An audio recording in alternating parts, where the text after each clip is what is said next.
Hello and welcome to another episode of North 100, your Canadian Highlander podcast of choice, I hope. Nah, whatever. Thank you for tuning in. A reminder that this episode, as well as all other episodes, is brought to you by you over at the Patreon at patreon.com/LoadingReadyRun. Let's start off today with the usual intro bit we have, which is the best card you're not playing. Judge!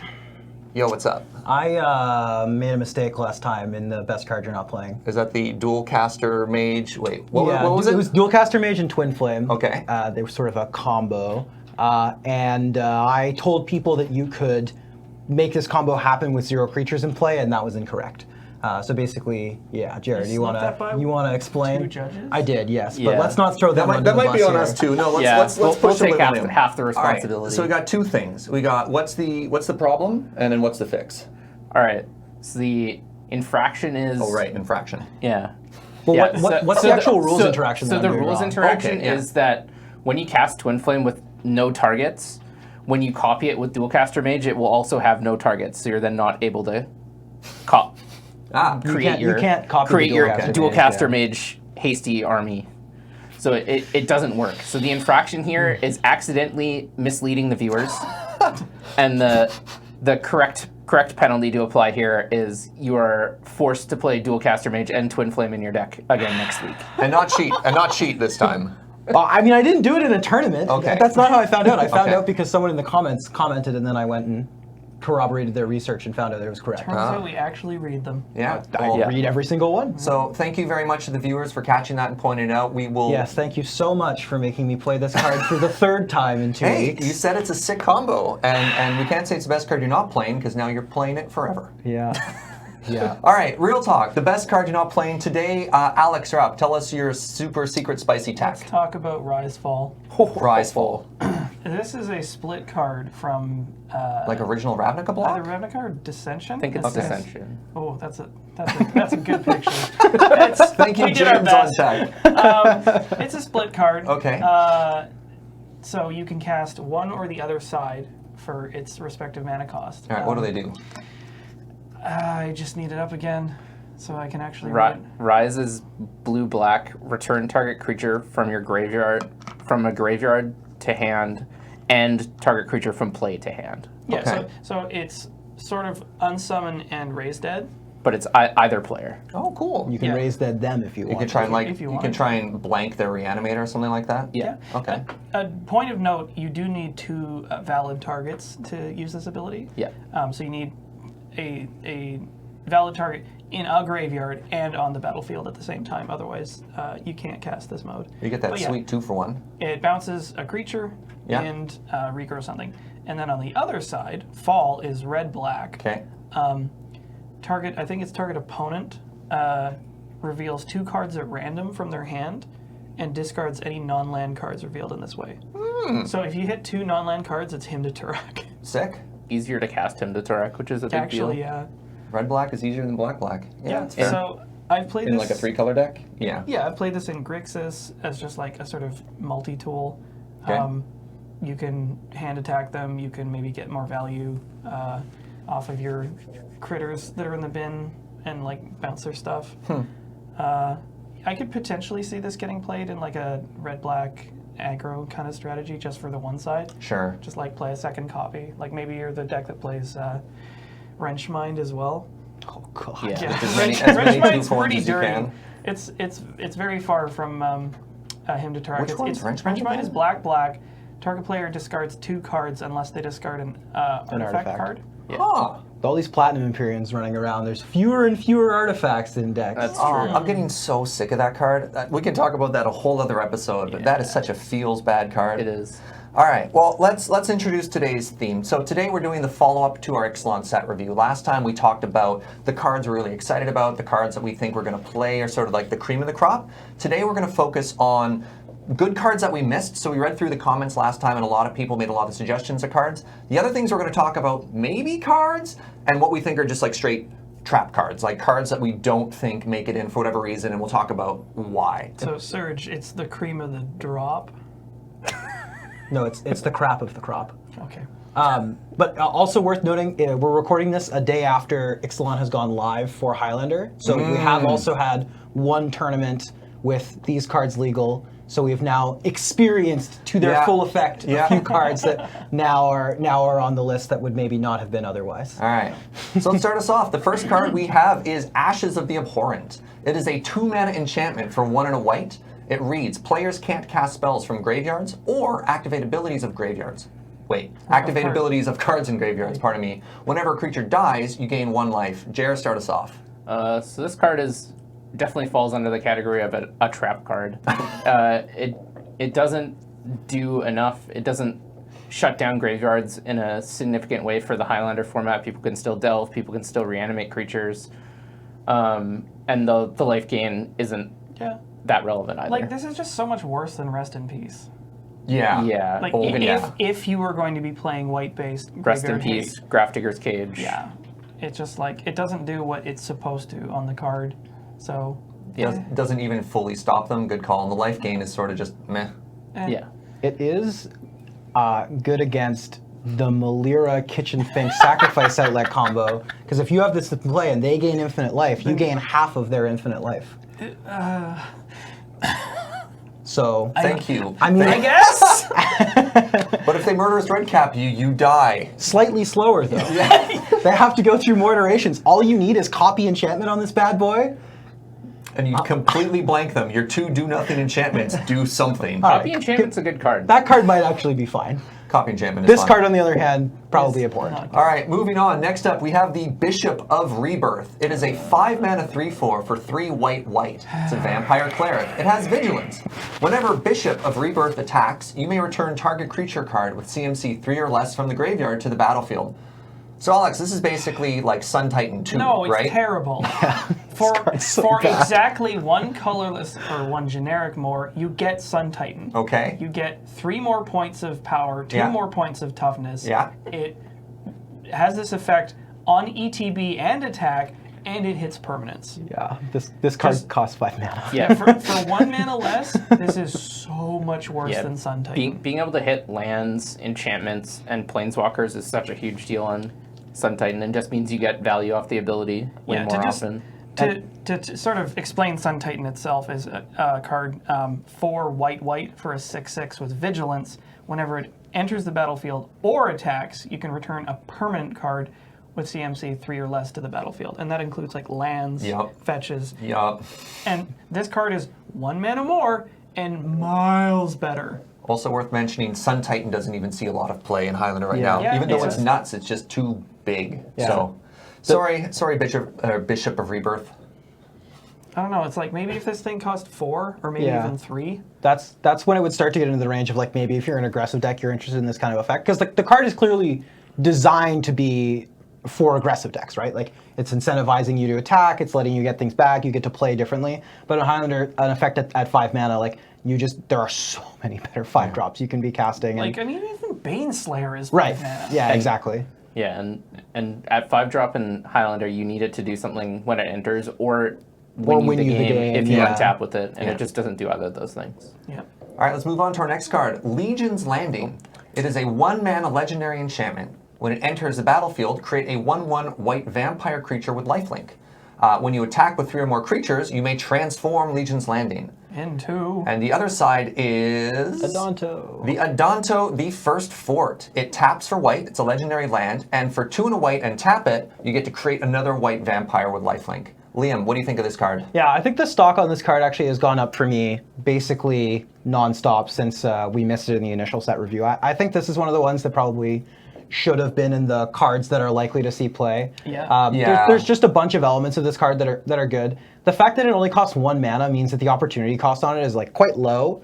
And one thing that I hadn't even really thought about is like we've thought about this card a lot as a turn 1 play. That's at least I have, right? Thought about you play this on turn 1. Hopefully by turn 3 you flip it. But I was listening to the Limited Resources set review, and they were talking about this card, and I forget whether it was Marshall or LSV who said, if you play this on turn 3 and attack with 3 things, like you go 1-drop, 1-drop, or something that makes 2 creatures on turn 2, and then you play this. Well, then you've actually just like basically Ramped. this is a Mox that makes a 1/1, right? Yeah. Which is like very powerful. And in Highlander, it's not super unreasonable to have a draw, which is play a 1-mana creature on turn 2 play something that makes 2 creatures. Like that happens in this format. Or So- even a mock start where you go 2-drop, 3-drop or something. Yeah, exactly. So yeah, I think this card's probably pretty reasonable. I think you have to be a token deck. You really do want to be making a lot of creatures. You want to make sure that you're reliably flipping this. But the fact that it flips into a land, I think, is really good. Yeah, I think I really underestimated this card because, like Yeah. you said, the mana investment is tiny for Yeah. what it does. Yeah. Did anybody play this last night? Do we know? I didn't see anyone playing it, but I also didn't don't see think anyone so. playing The white archetype? mana, Yeah. basically. Let's fix that. Yeah.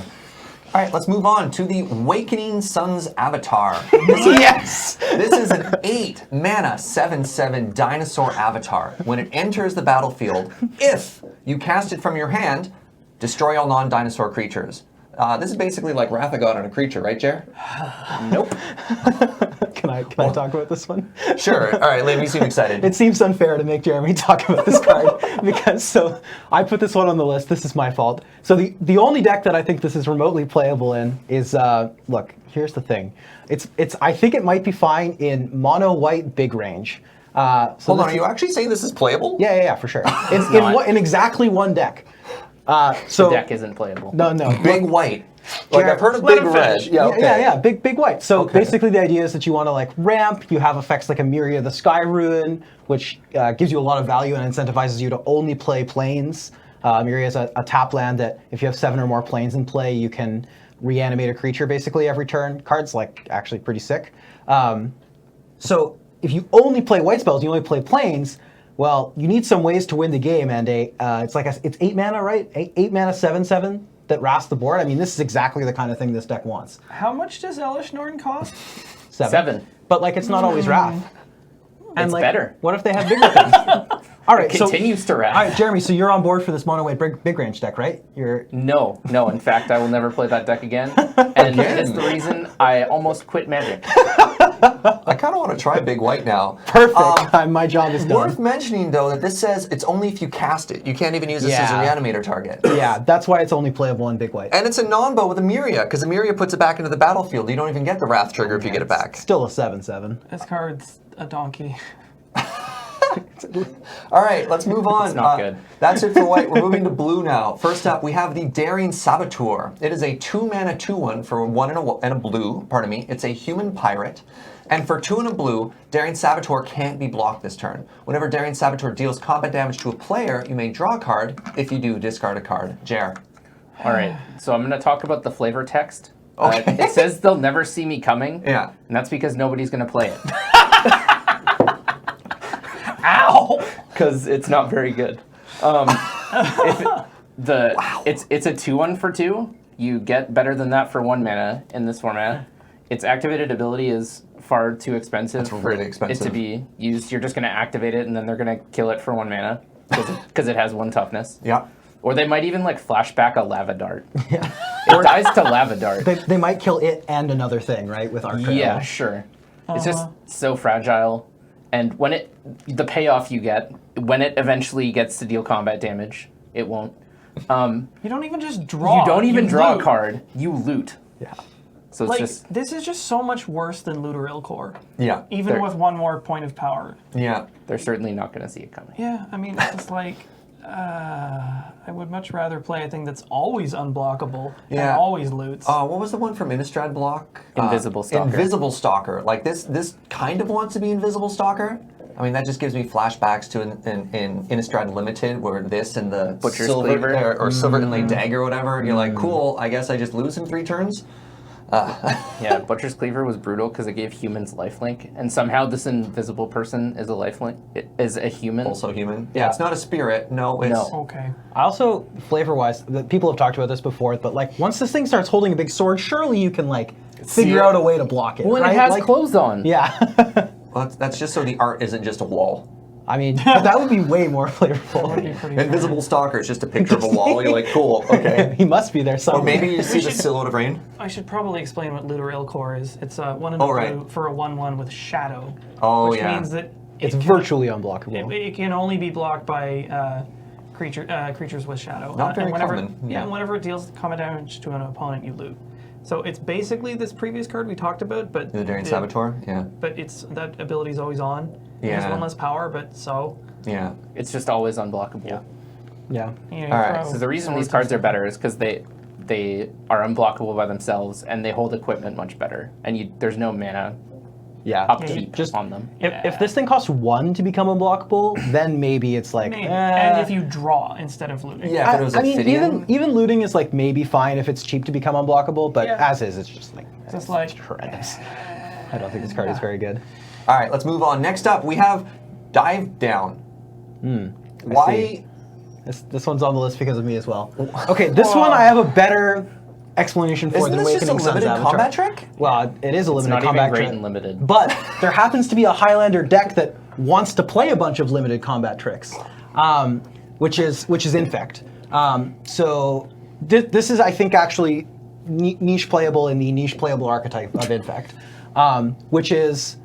Again, like it's not a super established, not super widely played, though it is represented in the metagame almost every week. All right, so Dive really? Down is a single blue instant spell. Yeah. Target creature you control gets +0, +3, and gains hexproof until end of turn. So Infect normally plays pump spells. Why is it playing a defensive spell? Right. So the one reason why you might want to play a spell like this is that it's very good as a defensive spell because it can both stop removal and since your Infect creatures deal damage as -1/-1 counters, attacking into creatures and growing your creature to not trade in combat but instead deal just damage to their creature can actually be pretty valuable. Infect has played cards, and another reason why you want to play this is that it just costs 1, and there are only so many 1-mana disrupt your removal spell cards, and Infect wants kind of as many of them as possible, right? They'll sometimes go as deep as to play spells like Turn Aside, which is a single blue spell that counters a spell that targets a creature you control. Might also counter spells that target you, I think. Yeah. Yeah, that target a permanent you control, right? Like, they just want 1-mana pieces of interaction because a lot of the time, your combo turn looks like attack, play a pump spell, play another pump spell, still have a piece of protection up. Sure. I guess. So- didn't they just print a +2/+2 and hexproof? Yeah, for Blossoming one Defense. thing? Yeah, Yeah, Blossom. That card's Isn't that actively just way better. Well, it is, but like, That- there aren't that many Blossoming Like that Defenses, card's right? good enough. It sees play in multiple archetypes, not Yeah. just Infect. But yeah, so I think this one's fine. Like, Infect decks have played Mizium Skin before, and this card is a strict upgrade on Mizium Skin, which is a single blue for target creature gets hexproof and +0/+1, but it can be overloaded for 1 and a blue to give it to all your creatures. Infect isn't going wide, and they don't care about protecting their creatures from going wide. The one other thing that Dive Down does, which is like potentially useful, is that it is both a spell that gives hexproof against a spot removal spell that can also protect your creature against like a red wrath, a damage-based Oh, a wrath. sleeper, like Yeah. Sweltering Sun. sees a lot of Sweltering play right Suns, now. Anger of the Three Gods. three Yeah, toughness okay. basically beats all the red. So Yeah, okay. again, Master this Blade card's spells. not amazing, but it is actually playable in one archetype. All right, all right, All right. all right. All right. Might see play. How many times can we say all right? right. Let's move on. Next up, we have Entrancing Melody. It's X, blue, for a sorcery. Gain control of target creature with CMC X. Alex, we skipped you. You want to talk about this card? I don't know, man. You seem on the fence about this one. Okay, so there's another card similar to this. Dominate. Dominate, which is an instant and costs 1 colorless more, I think. Yeah, one generic more. And that seems like this seems like if it was in a deck, it would be some sort of like large blue based control-y kind of thing. But I feel like there's got to be better control creature spells, surely, because like the deck that could play this would have access to like Vedelkin Shackles or like control magic or treachery. bribery. Sometimes you want to stay away from the permanent-based control magics. I mean the ones that are The ones that are artifacts or enchantments and rely on them staying in play because Reclamation Sage is a pretty Right. ubiquitously played Yeah. card, so being able to get blown out and like they basically get to undo your 2-for-1 by 2-for-1ing you back, whereas the cards like Dominate and Entrancing Melody are really nice because it's just a one-shot thing. Same with Kefnat's Last Bird that was just printed. You just get it. There's not really any counteraction short of playing Brooding Saurian or Homeward Path. or blinking it or The something. Noel Robin special, Homeward Path. Oh man, I played Homeward Path. But I think this brings up an interesting a thing that happens in Highlander is a card can be good. It can be in a vacuum playable, but still never see play. Because the question you have is, what card in your deck do you cut to see this in? And so, like we were mentioning before, do you cut Vidalcan shackles for this? No. Probably not. Do you cut bribery or treachery, which are both pretty powerful effects that do similar stuff? How badly do you want to control magic? Or if you weren't playing any of those effects, would you cut something like Jace the Mind Sculptor for entrancing melody? So that's always a hard part when you're evaluating if a card is good or not. Is I like it, but does it have a home in my list? Yeah. The other shame about this card is that if it was an instant, you could take control of like creature lands. And that would be hard. That's one of the biggest deals with Dominate is also that it's an out to Merit Ledge, because they'll often make it on your end step, and it costs 0 mana because it's a token. Yeah. Holy moly! Whereas the sorcery speed on Entrancing Melody almost never gives you the opportunity to steal that one away, which is a pretty important one to be able to deal with. Huh. So like Dominate doesn't really see much play, does it? I actually think it's pretty underplayed. I got blown out by it last night when they stole my enormous Hangerback Walker, but that... I gotta get Who a was copy playing of this. that card? somebody was on Mono Blue Control. I can't remember his name. Matt Christie. Yeah, it sucked. I'm like, attack, and he's like, dominate for 0, take your 4/4 Hangerback Walker. I'm like, well, that just sucks. Sick. All right, Dominate's a beating. moving on. Next up, we have Kapala, Warden of the Waves. Liam, you would be up, but I'm actually going to skip you and go to Jer. So Kapala, Warden of the Waves, is a 3-mana 2/2 for 1 blue for a legendary Merfolk Wizard. Spells your opponent's cast that target a Merfolk you control cost 2 more to cast. Abilities your opponent activate that target a Merfolk you control also cost 2 more to activate. Jer, what do you think? So if you asked me a while ago, I would have said this card is only playable maybe in Merfolk, but that deck probably isn't there yet. Okay. But last night, somebody played Tribal Merfolk and won a match with this card in play. Somebody tried to Psionic Blast one of their creatures and Like, nah. failed to realize there was a Kapala in play. So turns out they were illegally casting a spell, and then They didn't just play this deck; they 3-in-1 with it. yeah, they did well with this deck. That's like Jared went 4-0, and one of your game losses was to Merfolk. Yeah, I was the only one able to take down the. Merfolk. I didn't even think there were enough Merfolk to play Merfolk Lander. So it was interesting. They played it with some Staxy elements. Like they played it with Opposition, Okay. which is a really powerful enchantment. It's 2 blue. Okay. It allows you to tap a creature you control to tap target artifact, creature, or land an opponent's control. Huh. So you can often lock their lands out and just using stop them from those- casting spells. Using You those can underpowered tap- Merfolk or whatever? Tap down blockers. It uses the 1-mana Merfolk like Tidal Warrior to turn their lands into islands, and plays cards like Spreading Seas and Seas Claim. So it's mana denial. Yeah. this is like mana denial. So it's got tempo. some Staxy elements. You're That's playing really cool. playing Aether Vial, and then you're able to hopefully turn at least one of their lands into islands and get in with your island walking lords like Master of the Pearl Trident and Lord of And Atlantis. then the deck also had white in it for the only non-Merfolk creature, Stoneforge Mystic. Oh, Yeah. right. And it turns out that Island Walkers plus like Umezawa's GT is a combo. Unblockable GT, pretty good. Did we explain what Kapala did, by the way? Yes. Oh, we- yeah, we yeah, did. yeah. Okay, Yeah. I zoned out. There are So- many. Yeah. There are many words there. So Merfolk may be a viable archetype. Who knew? now. I mean, Yeah. Yeah. If this had been recorded on Sunday, we would be a very different evaluation Yeah, of this Definitely. card. All right, let's move on. Next up, we have the Dead Eye Tracker. It is 1 black for 1/1. The heads are already going down. For 1 and a black and tap, exile 2 cards from 2 target cards from an opponent's graveyard. Dead Eye Tracker explores. So Alex, this is basically like scavenging ooze, Don't right? even talk to me. Okay, like It's a 1/1 for 1. Sui black? no, it doesn't do anything. It's so complicated, and you have to get the planets to align for it to do anything. And even when it does that thing, it's not good. So like, think about this: you cast a 1/1 with no abilities for 1, Okay. and it's like, okay, I need 2 cards. Which is maybe not going to be that hard to hit, but sometimes like you don't have 2 cards that you Yeah, can hit at but the by same turn time. 2, the stars align, and your opponent has 2 cards in their graveyard. You're just like, haha, Not I will graveyard, tap it's my opponent's graveyard. my 1/1 and maybe make it bigger, Or maybe get a land. or maybe get a land. Yeah, this card's so horrendous. I was trying to think of like, okay, what's the dream scenario with this card, right? How do you well and truly get someone? And I figured it out. Here is the dream setup, right? You go first. You play Deadeye Tracker. Your opponent looks at it. They think for a second. They go, this is a 1/1 do nothing. Then they untap. They crack a fetch land. Okay. For some reason, they assume you're playing blue mana or something, and they main phase and entomb. They put a Gristlebrand in the graveyard. Then you get to untap, slam a land, and eat that Gristlebrand.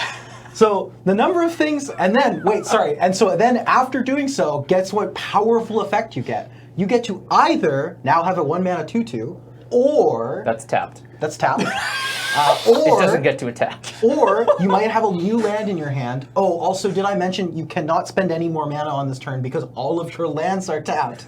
So then your opponent untaps, pulls from Eternity's their Gristlebrand, and kills you because, I mean... Like, this card is just... It's horrendous. Deathrite Shaman is sort of side-eyeing it like, Well, no, Deathrite Shaman's like, where are you? It's just so far above this card. It's like... just, like, there's a Deadeye Tracker down there somewhere. Oh, man. Yeah, no, Poor Deathrite Deadeye Shaman is just, Tracker. like, far and away, in every possible respect, better than this card. 5-color humans? No, stop trying All to right. make 5 Well, actually, that deck might be real. But We'll talk about it It doesn't later. make it. Yeah. Deadeye Tracker All right. probably doesn't get in that deck. Next up, we have Sword Point Diplomacy. It is a 3-mana sorcery for 2 and a black. Reveal the top 3 cards of your library. For each of those cards, put that card into your hand unless any opponent pays 3 life. Then exile the rest. Liam, what do you think about this card? All right, so I want to, before I start explaining what I think about this card, give a shout out to the person in the comments who, in replying to someone who suggested we talk about Sword Point Diplomacy, said, I think I know exactly what they're going to say. And so I'm not going to quote verbatim what they said, but I agreed with them. Their sentiment is correct. Basically, the issue with this card is it is what we call in Magic a Punisher card. And What's what a a Punisher? Punisher card Yeah. is that it is a card that offers your opponent a choice. And the notion is that both sides of the choice are bad, so you should be getting advantage anyway. Turns out that's generally not true. Yeah. One of the sort of archetypal Punisher cards is something like Browbeat. So Browbeat reads 2 and a red, it's a sorcery. Either your opponent can have Browbeat deal 5 damage to them, or you draw 3 cards. Those both sound great. They both How do can I sound lose? great. Oh god, the new Browbeat art is not the same. Holy heck. That's better. That's more my speed. Thank you, James. So why is this bad? So the problem is your opponent gets a choice, and they're always going to choose the effect that's better for them. Yeah. And in general, you want to give your opponent as few choices as possible. You want to force them to make decisions that are constrained. You want to make it so that they don't have a lot of play. They have to do one thing every turn, or else they're going to lose. And Punisher cards fundamentally violate that rule. Sword Point Diplomacy struggles even further in that the cards are revealed face up. At least with a card like Browbeat, it's 3 random cards. They don't know what they're going to be. But with Sword Point Diplomacy, it's, okay, I reveal 2 lands and a spell, and I have 4 lands in play already, and I obviously don't need more. My opponent can very comfortably say, yep, take the 2 lands. I don't really want you to have the spell. I'll pay 3 life for that. I will say I think Sword Point Diplomacy is getting close to the numbers we need on a Punisher card to start being playable. And there are some Punisher cards that have started to slip into the realms of playability. There's a tiny handful of Punisher cards that are good, and a lot of them are in red. So there's Vexing Devil. Yeah. Yeah, Which Vexing which Devil's sees good. play in mono red and occasionally in red green. Yeah. Because turns out both these modes are not too bad. The other one is Fanatic of Xenagos. Yeah, that card's really good. Because both modes are roughly equal. So people know Vexing Devil. People might not be as familiar with Fanatic of Xenagos. What does that card do? It's 1 green-red for 3/3 with Trample, which is already pretty good, but it has Tribute 1. As it enters the battlefield, an opponent of your choice may place a +1/+1 counter on it. And when it enters the battlefield, if the tribute wasn't paid, it gets +1/+1 and gains haste until end of turn. So basically it's like, your opponent is like, I can make this big this turn and it gets to attack me, and then it's smaller on subsequent turns. Or I can make it big, it doesn't get to crack in this turn, but then it's a 4/4 Forever. for the rest of the game. And it has trample. Yeah. Which is the Either most way. important word on the card. So those are 2 devastating modes, and I think the last one is Combustible Gearhulk. I think is pretty real in Highlander sometimes in Big Red. It's a 6-mana 6/6 with first strike. Yeah, I was trying to see if I remember that right. One of them is a 5/4, but whatever. And when it enters the battlefield, target opponent may have target opponent draw. This card is hard. basically draw 3 cards, or reveal the cards and then deal the combined CMC to that player. And they go to the graveyard. Yeah. Which is not irrelevant either. No. So like this card can just roast people. I keep wanting to play this in Grixis Delve with all the like horrendously mana skewed spells. Yeah, Just like be like, Treasure Cruised. Do you dare take a chance, my friend? Dare I take a chance? There's one other. I mean, maybe it's a Punisher card, like Factor Fiction. No. No, Factor Fiction's just Well, good. that's because you get the Yeah, choice. exactly. Yeah. Yeah, They get a your choice, opponent, but you ultimately get your the last opponent choice. splits it. It's just always good for you. Little differences. Yeah. And so one thing you'll note about both Combustible Gear Hulk and, specifically Combustible Gear Hulk, the information's secret. Yeah. It's not reveal the top 3, they either let you draw them or they take damage. Yeah, they give you 3 draws or mystery box. Yeah. And mystery box could just be dead. Yeah. And It's just so, like a slot machine. It's just rolling between like 1 and 25. Yeah. and so the one other thing with Sword Point Diplomacy is that it's awkwardly mana costed, because at 3 mana there's cards like Painful Truce, Yeah. and even cheaper there's cards like Night's Whisper. Night's Whisper is 1 and a black for draw 2, you lose 2. Painful Truce is 2 and a black, and it has Converge, so if you spend, you get to draw a card and lose a life for each color of mana spent to cast it. So it's kind of like 3 mana. It's draw often 3, 3 mana, draw 3, lose 3, which is exactly. pretty good, actually. So if you want to play a draw spell, you should play those ones instead. And if you're a really aggressive deck and you're something like mono black and you think the life loss might matter, this card's too expensive. It costs 3 mana.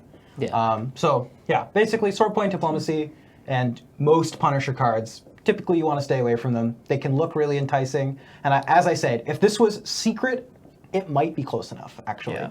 Yeah. If it was secret information and maybe it was 4 life, then I we think might if be... it was secret information, it's just good enough. Yeah, and 3, that's pretty close. It's like draw 3 take or 9 take is 9. like is a lot of Yeah. damage Yeah. to take, right? And, so and just like the fact that they just like auto get to give you all the lands. yeah. Yeah, it's not so good. All right, let's move on. Next up, we have the Wanted Scoundrels. It's a 2 mana 4/3 for 1 in the black, Human Pirate. When Wanted Scoundrel dies, target opponent creates 2 colorless treasure tokens that, as we know from the new set, sacrifice it, add 1 mana of any mana color to your mana pool. My favorite part about this card is the flavor text, which just reads, "Trust me, the reward's not worth it." No, but like really, actually. Yeah. This flavor text really prophetic. Jared, tell me about this card. Would you play it? No, because of one character on the card, which is the number 3. Over 3 toughness? Yeah, if Really? it had a 4th toughness, I think I'd be tempted. Even if it was switched, even if it wasn't a 4/4, if it was a 3/4, I'd be tempted. Just because there's so many lightning bolt effects, so many ways to deal 3 damage in the format, and the cost on this thing dying is so huge. Yeah. Like, It's really you're putting your backbreaking. opponent so far ahead. The tricky thing with the treasures is they get them immediately. It's not like Mana Drain where they have to wait till their first main phase to be able to Well, use it. They just exactly. like, even on your turn when they attack you attack with this, they block it, they now have more mana. Well, They're it's never even, going it's shields even down. worse than that. Like they get it immediately and then keep it as long as they feel like. Yeah. And it fixes them. Yeah. Yep. So it's actually a really devastating downside. Too much And, downside.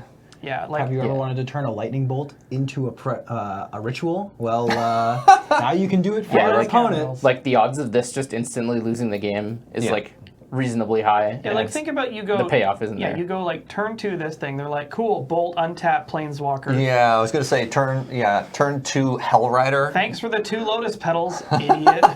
Yeah. So All right, let's move on. Next up, we have the Makeshift Munitions. This is a 2 mana enchantment for 1 in a red. Pay 1 generic and sacrifice an artifact or creature. Makeshift Munition deals 1 damage to target creature or player. So Alex, would you play this in Aristocrats? nope, Why not? because it costs 1 mana to activate, Okay. which makes it far and away worse than Goblin Bombardment. Okay, what's Goblin Bombardment? Goblin Bombardment is 1 in a red for an enchantment, and the activation is just sacrifice a creature, deal 1 damage to a creature or player. The fact that it's free, you can activate this as many times as you want, at any time, and just like you don't have to leave mana up to threaten activations on it. Like that 1 mana doesn't seem like much, but it's actually a lot. Because if you have Goblin Bombardment in play and like 6 creatures, that's threatening 6 damage anytime you want. and you never have to pay for it. You can do it in response to anything your opponent does. You never have to leave mana up. It's just like the clause on this other card of being able to use munitions, artifacts is just like, So you wouldn't even play a second copy for redundancy? No. It's not a second copy. There's a way worse card that I play as a second copy sometimes, and that's Blasting Station. Okay. Yeah, because Blasting Station is a way more awkward and more mana-intensive version. It's 3 mana for an artifact. Tap and sack a creature. Blasting Station deals 1 damage to target creature or player. Whenever a creature comes into play, you may untap Blasting Station. So this one has some weird timing restrictions, but it's almost as good. And one thing to note is that it's whenever a creature comes into play, not whenever a creature comes into play under your control. You can do some sneaky stuff if they're going to start playing creatures. This one also gets Melira combo. So if we play Ashes of the Abhorrent and Blasting Station, we gain life and deal damage to them all at the same time. Yeah. So the point is that after Goblin Bombardment, I will maybe play Blasting Station, and after that, not Makeshift Munitions. All right, fair enough. So. All right, let's move on. Next up, we have Tilonali's, I think I'm pronouncing that right, Skin Shifter. This is a 3-mana 0/1. For 2 and a red, it's a human shaman, and it has haste. And notably, whenever it attacks, it becomes a copy of another target non-legendary attacking creature until end of turn. Liam, what do you think? I think this card is not very good. So there's a couple of issues. One, it targets. That's already pretty problematic. It means that removal spells can blow this out much more easily than if it didn't target. 2, it's a non-legendary creature.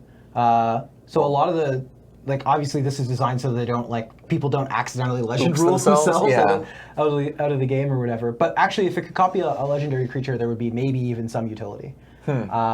Not a lot, but if you were attacking with a Gristlebrand that you wanted to reanimate again the next turn, for instance, in some kind of Tin Fins-esque strategy. Sure. You might be interested, but not very many people are. The third problem is that this card costs 3 mana, and that's a lot for an effect that's often going to do nothing. Yeah, I see a fourth problem. Okay. Target attacking creature. Yeah. Oh, That's a sure. big deal, too. Yeah. That's bad. And it's only until end of turn as well. Yeah. That's bad. So one way to evaluate cards in Highlander is not in the best case scenario, because we can all imagine the best case scenario where you attack with this and you have a 6-drop in play and you're like, it's so good. The issue is exactly the issue is you have to think about it in the worst case scenario, which is you have no board. This is your top deck, and then you play a 3-mana 0/1 that does nothing. Yeah. So that obviously is another pretty big strike against it. This is actually a really great example of a trap card because it kind of puts the magical Christmas land thoughts in your head. Like you said, double Inferno Titan, but it's just if you have an Inferno Titan, you're already winning. Yeah. You don't need 2. You don't even get the second Inferno Titan trigger. I was going to say. Yeah, there's just too many hoops to jump through with this card. It's what is the 2 blue-red clone? Oh, Dax Duplicate? That's that's the kind of card that I would want to play, right? That's the kind of effect that this card is trying Dax to have. Duplicate is what is that card? It's clone with haste. Yeah, and dethrone. And dethrone, yeah. What? So if you what? Yeah. All right, Jer, what's this card? Yeah, so you may it's a clone, so it enters as a copy of any creature, Doesn't target. except it gains haste and dethrone. So haste means you can attack with it right away, so you already get to attack with the best creature on board if you're the beatdown deck. And dethrone means whenever it attacks, if it attacks the player with the most life, it gets a +1/+1 counter. So then you have the potential to get an even bigger version of the best creature on board, which is often super relevant text. I think one of the most secret keywords in Magic is biggest creature on the board, which is a great keyword to have on your creature. Yeah. Interesting. There are very few copy creature or clone effects to see play in our format, and this is one of the ones that's I hadn't even heard of this. Not bad. With the change in legend rule, all of a sudden Phantasmal Image, which was kind of an auto-include, went away. When you used to be able to use Phantasmal Image to kill the best creature in the game. But crazy times. So it goes. All right, let's move on. Next up, we're on to green. We're going to talk about the Blossom Dryad. This is a 3-mana 2/2 Dryad with the ability untap target land. I think you're up, Jer? Too expensive. Okay. It doesn't do enough for 3 mana. 3 mana, you want something like Elvish Archdruid or... This is just There's- worse than Voyaging Satyr, isn't it? Yeah, Voyaging Satyr is a 2 mana 1/2 that untaps a land, so that the stats on your mana creatures aren't super relevant. More toughness is better. Power doesn't really matter because theoretically they're just in the deck to make mana. And yeah, you want them cheap and make a lot of mana. Yeah, there's even a card like Magus of the Candelabra or whatever, which is at this similar mana cost that's just infinitely better. Yeah, It still doesn't see play. untaps multiple lands. All right. I guess we'll just move on. Let's go to another Dryad, our friend the Old Growth Dryad. Oh, boy. This is a 1 mana 3/3. However, when it enters the battlefield, each opponent may search their library for a basic land card, put it onto the battlefield tapped, and then shuffle their library. Serge, when I first read this card, I Yeah. thought it was the same as the Wanted Wanted Scoundrel. Wanted Scoundrel? Scoundrel. So Yeah. it's like, oh, okay, it's a 3/3 for 1, and when it dies, it ramps them. That's Yeah. bad. I didn't realize that it ramped them immediately. Yep. This is like, oh, I'm going to play a big threat, but I'm going to give them a Mox Yeah. for free. What a trade. It's a not trade. even that big. It's not even that big. No. Like, this is just, for 1 point of power and toughness more, 1 mana 4/4? it's maybe like... Yeah, I was actually don't going to know. ask how big does this have to be before we I think would this has to consider be playing at it? least a 4/4 Yeah. to give your opponent that kind of advantage. Like, I don't know. skipping them ahead. Okay, the fundamental rules of Magic state, on your turn, draw 1 card, play 1 land. Most effects that, like, increase those 2 attributes are good, and when you do it for your opponent, That is bad. you're skipping them ahead a turn. Yep. This card is awful, and I'm very disappointed in it because I like aggro 1-drops. I would just rather play like Wild Dogs, Yeah, if and I you're- don't want to play Wild Dogs. If you're on the play and you play this, you basically just put them on the play. And if you're on the draw when you play this, you basically just decided to go third. Yeah, you time walk them. I was Ow. looking, they even get the choice as to whether they're search or not, so you can't even like get all the lands out of their deck and then like get them with something. I don't know. And most Highlander decks like play at least 1 basic because like Path to Exile exists. Yeah. Or if they're smart, they know that Blood Moon exists. So it's. Fair I enough. choose to not live in that reality. Yeah, Let's move on. I often do as well. Next up, we have the Shaper's Sanctuary. It is a 1 mana green enchantment that says, whenever a creature you control becomes the target of a spell or ability an opponent controls, you may draw a card. Liam, your thoughts? Yeah, Wild Defiance, this is not. Wild Defiance is 2 and a green for an enchantment that says whenever a creature you control is targeted, it gets +3/+3 until end of turn. Yeah. This Good card, card. like, Season played in Infect. yeah, like this card, that card's okay. Doesn't see a ton of play. This card, drawing a card is obviously a very different kind of effect. But I still think that it's problematic. You need your opponent to target stuff. Sometimes they're just not going to.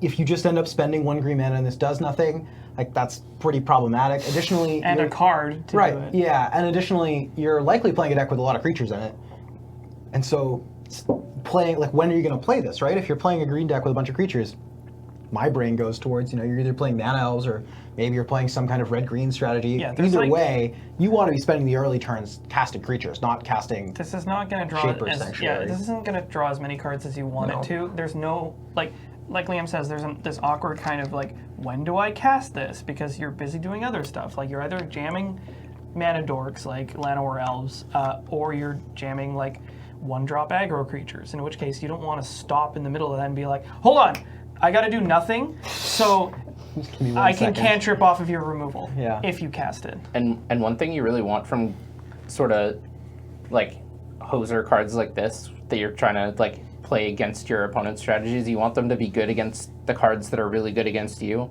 And the cards that are really good against decks that want to play this are Wraths. And this doesn't do anything against Wraths. So the one thing I would say, and I'm this time I'm going to ask the judges so that I don't end up needing to play this in Putting a us on the deck. spot. Is like if I have like a Fire Ice or an Arc Trail and my opponent has this in play and I target 2 of their creatures, they draw 2 cards, right? Yes. Whatever you control becomes a target. Yes. So That'll trigger so twice. that's the one kind of effect that you do get to get reasonably sick. well, right? I love it. Jarrett answers immediately. I have to reread the card. Well, one to use an L2 and one to use an L1. It's okay. Oh. You both missed the dual caster interaction. Yeah, I mean, like, I would just much rather play Edric or Sure, yeah. that other dude, the Definitely. Leovold. Leovold. Yeah, Yeah. Leovold. Yeah, Edric or Leovold. I think. Yeah, Sorry. Leovold, this is not. No. Leovold says permanent spell It says ability. permanent. He's also a 3/3. Yeah, there's So- a lot of relevant text on Leovold. All right, let's move on. Next up, we have the Dowsing Dagger. And this is a card I really wanted to be good. It's a 2-mana equipment. When it enters the battlefield, target opponent gets 2 0/2 green plant tokens that have Defender. Equip the creature, it gets +2/+1, and whenever equipped creature deals combat damage to a player, you may transform it, equip 2. And on the other side, we have Lost Veil. It's a land that says tap, add 3 mana of any one color to your mana pool. Jer, tell me about this card, the Dowsing Dagger. It's not very good. You need evasive creatures to make it good, and the deck that's playing evasive creatures doesn't want virtually a 4-mana equipment to ramp it by 3. It's On, tough. like turn 5, this is like equipment that your aggro deck makes impediments to its own progress, and then eventually will ramp itself by 3 over the course of up to like 5 or 6 turns. It has so many, I think this is another great trap card because it has so many lines of text on it that seem really appealing. It's not too expensive to cast, it's not too expensive to equip, and the other side is obviously very desirable. You basically get a Mishra's Workshop, but even better because Yeah, it you produces get colored a mana. Gilded Lotus Like, in land form. It seems really crazy there, but the downside is if you're an aggressive deck and you're trying to take advantage of that, you're providing blockers and you're also losing 2 power on it. And an aggressive deck doesn't really care about that mana.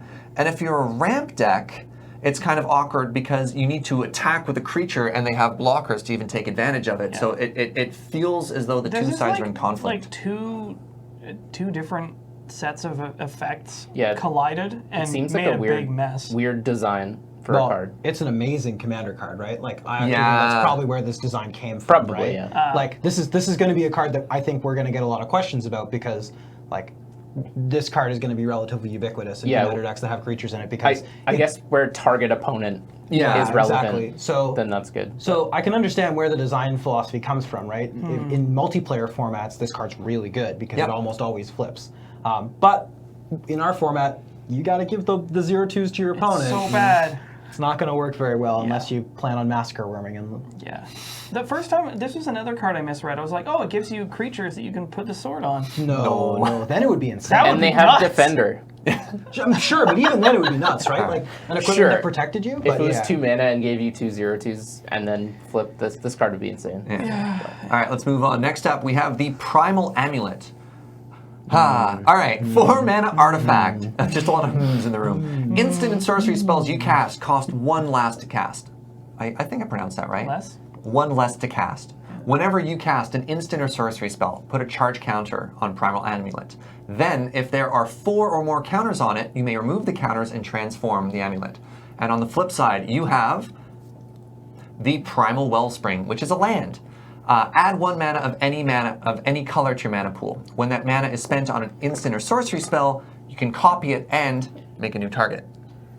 Alex. Oh, Sorry, yeah, I'm gonna hop in. Yeah. I was talking to Nelson the other night, and he said he was excited for this card in the blue-green Time Walks deck. Oh no! So yeah. I actually think there may be one deck that wants to play it. I'm not sure. Like a 4-mana do nothing is still kind of in any deck. Okay. But if you're playing all 5-mana Time But Walks, this deck is ramping and actively wants to cast a bunch of spells in a bunch of turns, and the copy effect is huge in that deck. Double time stretch. Thank you very much. Okay. Yeah. Well, okay, for every other deck, though, I think you would just rather play, like, Baral or Goblin Electromancer. Yeah. Or even, like... Or the medallion of your choice. Yeah, like, because, you know, you're getting the discount. Otherwise, this is so much mana for that effect. Like, 4, and then having to get 4 counters on it to finally flip it. If you're playing a 4 You're mana, playing a real long game on that, which, as it turns out, the Time Walk deck is Wants playing to a go long super game, long, but yeah. I think It's most not even decks don't necessarily want playing this. long. It's just ramping It's just super ramping, yeah. quickly. The 4 so- mana matters less, right? Because they're often casting this on turn 3, and then it's reasonable for them to go like turn 1 do nothing, turn 2 ramp, turn 3 play this, turn 4 play multiple ramp spells. Like they can arguably be flipping this as early as turn 5 or turn 6. I think Yeah. the 4 mana And then casting artifact. double Time Walks. Yeah. And then they win the game. I think the right? 4 mana artifact a lot of these decks want to be playing is probably Coercive Portal. That's Yeah. already drawing them cards and that sort of advantage because it does a lot more than the amulet does. But all right, let's move on. Next up, we have the Sleek Schooner. It is a 3 mana artifact vehicle. It's a 4/3 and it has crew 1. Alex, you want to talk about this card? Nah. Why not? This is just so much worse in my mind than Aethersphere Harvester. Right. Because, like, the crew 1 is really appealing for vehicles because that's the magic number. You want your vehicles to have crew 1, and 4 power is not bad. But I could have a what is it, like a 3/4 3/5 3/5 flyer Yeah. that gives itself lifelink twice. Yeah. It's just this is so much better in almost every respect. I would play this 100 times out of 100 over this card. Yeah, and when you compare the two, there aren't many 3 mana 3/5 flyers that are creatures, but there's a bunch of 3 mana 4/3s or even better. Like there's Yeah. 3 mana 4/4s. There's like 3 you mana can- 4/5. Yeah, You this can is just just- not good. Like if this was 2, maybe, Sure, that'd be great. maybe. So Yeah, it just feels a little undercosted as a vehicle. overcosted, I guess. Yeah, that's what I meant. Sorry. Next up, we have the Unclaimed Territory, which is the only land we're talking about today? Yeah. So as it enters the battlefield, choose a creature type. You can tap and add a colorless mana, or add 1 mana of any color to your mana pool. Spend it only to cast creatures of the chosen creature type. Liam, tell me about this card. The temptation is to look at this card as Cavern of Souls copy number 2. Yeah. It's just not, right? The can't be counter clause on Cavern of Souls is like the reason you play that card. Yep. And even beyond that, Cavern of Souls is not actually a card that sees an immense amount of play in Highlander. Like I'm not even like Goblins plays it, I think. Sometimes. Sometimes. There's some mono white will run that card sometimes. But honestly, yeah, Cavern is not a card that is terribly ubiquitous. Elves doesn't play this card. No. No, it doesn't. Strict like Elves does, but Sure. but Not Cradlehoof Hoof, doesn't. yeah. Yeah, they're sort of Yeah. two slightly different variants. But yeah, I mean this card gets played in a tiny subset of decks. And Unclaimed Territory, is that what it's called? No. Yeah. Yeah, Unclaimed Territory, you're My right. memory is fantastic. It's also Nailed it. most like tribal decks are monocolor Yeah. anyway, so they're Right. not looking to care about fixing Yeah. one way or the other. And so the only other reason that you might care about a card like this is that it makes colorless mana. So that's actually the reason why the mono white deck plays it, is because that deck is often 2 color. It's white and colorless. It's looking to play some of the Eldrazi. Like and so Displacer, that's another reason yeah. why Cavern can be okay in that deck, because it's some value, and being able to make colorless mana is quite nice. You But name yeah, humans and yeah. you know. But this card's bad. You probably shouldn't be playing it. Yeah, All there right. just aren't really 3 or 4 color tribal decks as of yet in Highlander. Maybe someday. Maybe Humans. we'll get that humans going. Yeah, well, we joke about it. All right, moving on. We have the Vanquisher's Banner. It's a 5 mana artifact, another tribal card. As the banner enters the battlefield, choose a creature type. Creatures you control of the chosen type get +1/+1. And if you cast a creature spell of the chosen type, draw a card. Jared, what do you think? It's too expensive. Yeah. Way too expensive. The tribal decks, if they exist in Highlander, are virtually all aggressive decks, and playing a 5 mana do nothing is like a 5 mana anthem, I guess, isn't what you want in those decks. And by the time you're casting a 5 mana artifact that doesn't really impact the board that much when it comes down, your hand's likely close to empty anyways, so you're not getting what I think is the most relevant ability, which is the ability to start refilling your hand. Yeah, I mean, like, every lord in every tribal deck is like 3 CMC. Or and less. Or Yeah. less, and it pumps your whole team. So just like 5. This reminds me of stuff like Coat of Arms, which I think sees a lot of EDH play because you have like 700 years to set up your board. But it's like, and it sees 0 play in our formats because like turn 5, you're like, ha ha ha, I get you now. I might not even reach 5 mana in Goblins. Yeah. It's like a faraway fantasy to like jam this thing, and then it's like, Coat of Arms, Door of Destiny is just way too slow yeah, for a they're Highlander. super slow. I do think there's maybe one person who is maybe going to play this card actually. and that's Sam, who plays Green-White Elves. Really interesting deck. He's basically the only one that plays it. And I know he values basically pseudo glimpse of nature effects really, really highly. So I don't know. I haven't spoken to him about it, but this does maybe seem like a card he might play. Like for instance, what is it? It's the compass that came out a couple of Somatic compass. No. It came out a couple of sets ago. Bestiaries. The Oh. Pokedex. Oh yeah, Lifecrafters Bestiary. Yeah, Lifecrafters Bestiary. Pokedex. And basically, look Wrong at TCG. I know the art. Yeah. It's 3-mana artifact. On your upkeep, you get to scry 1, and whenever a creature enters the battlefield under your can control, pay you green can to draw pay a card. green to draw a card. Like he's playing this card, and Interesting. that card is pretty mana intensive to draw more cards. I don't know. Vanquisher's Banner might be too expensive, but I could foresee myself dying to Sam casting this naming elf and then killing me that turn or the next turn. All right. That's possible. So our last card of the set review is a gold card, and that card is Call to the Feast. So 4 mana sorcery for 2 white-black. Create 3 vampire tokens that are white 1/1 vampires with lifelink. Alex, take us home. I want this to be good. Yeah. I could see myself like maybe trying to play this and being ready to be disappointed by it. Because like I've played a bunch of token-based strategies, and you want to pay as little mana as possible for as many tokens as possible. And like this is up against stuff like in black-white, it's against like Bitter Blossom and especially Lingering Souls, Spectral Procession. and Spectral Procession. Like it's tough to beat those. And also Sorin. At 4 Yeah. mana, At 4 mana, you just Planeswalkers. get a Sorin. Yeah. So I think the most relevant word on this is the lifelink. If you think creating multiple bodies with lifelink is really good, then it's possible this card could see some play maybe in a certain meta. But I mean, like the only other card I can think that this compares to is like SRAM's Expertise, yeah, which is like 2 white make 3 servos, and then Yeah. you can cast a 3-drop for free. yeah. Very different power level. Yeah, like this just seems kind of better, and you're in the same colors basically. agree. I think the tricky thing with Call to the Feast is, again, if you're playing a black-white token strategy or 3-color token strategy, what do you cut to get this in? Yeah. And at 4, you're looking at cutting Planeswalkers. You're looking at cutting 2 Sorins or an Elspeth or Gideon.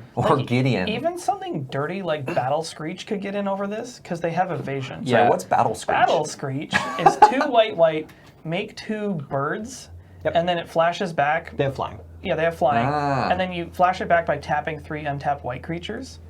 It's actually not bad. It can make 4. It makes 4 flyers. flyers. Yeah, okay. If you have 1 white creature in play, it makes 4 flyers, Yeah. like the same turn. And especially if you have any way to pump your creatures, that can be Yeah. turned into a really quick clock really fast. This Interesting. one combos better with Burn at the Stake too. Burn at the stake. 2 red. As an additional cost to cast it, you tap any number of creatures you control. Burn at the Stake deals 3 times the number of creatures that were tapped to target player. But technically, you can target creatures as well. Gotta quit spilling my tech, man. Your tech. I Wait, already are have you this deck building- brewed. It's together. You're building Burn at the Stake. I mean, I have a list on my computer. Oh my goodness. hot. All right, we can talk about that later. It's not good.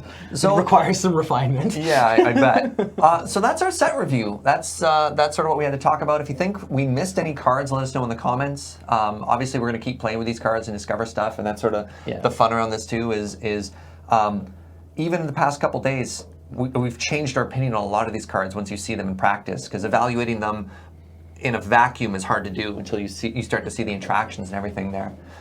So let's take us home with our ending segment, which is Powerful Magic. And up today is actually me. And so I'm going to tell you, I have some weird quirks I have when I'm playing Magic. There's one thing I got from Alex, which is when I cast Hand Attack, I'm like, show me your secrets. Or if somebody casts Demonic Tutor, I'm like, what'd you get? And hope to get them, and they'll reveal the card. And whenever somebody casts an Ancestral effect, either Ancestral Vision or Ancestral Recall, I always ask them who the target is. Because I'm a legal target. They could give me 3 cards. Ancestral Recall does say target player. Yeah, we learned about this in the a Lucky original Charm You get deck. to choose. The original text says like draw 3 cards or force your opponent to draw 3 Yeah, cards. it sounds tough, and people don't choose me. Except the other day, I was playing a prison deck. and I had this wonderful little card in play called Ensnaring Bridge. Wonderful is one word for it. Ensnaring Bridge is a 3-mana artifact that says creatures, I'm going to paraphrase it, creatures with power greater than the number of cards in your hand can't attack. Did I nail that? You did. I nailed that, yes. L1 judge. So I'm sitting there with no cards in hand, and my opponent's sitting there with a bunch of 3-power creatures just looking at me ready to attack. And he casts Ancestral. I'm like, haha, target? And he's like, you. I'm like, wait, what? I draw 3 cards, Ensnaring Bridge now lets his 3-power creatures attack and kill me. Powerful magic. Powerful magic. Like Recall, Ancestral Recall. target Target you. you. For the win. For the win. So I guess careful what you ask for, Yeah. because sometimes you get it and you die. Sometimes draw 3 cards is your death knell. Yeah. Usually not. But No. I hate recall so much. It's fine. All right, well that's it for our episode today. So thank you to everyone on the show. You guys are awesome. Thank you to those of you for watching and tuning in, and thank you for all of your support, especially at patreon.com, because we can't do this without there. So patreon.com/LoadingReadyRun lets us make these shows and everything else that Loading Ready Run does. So thank you for watching, thank you for your support, and see you next time. Bye.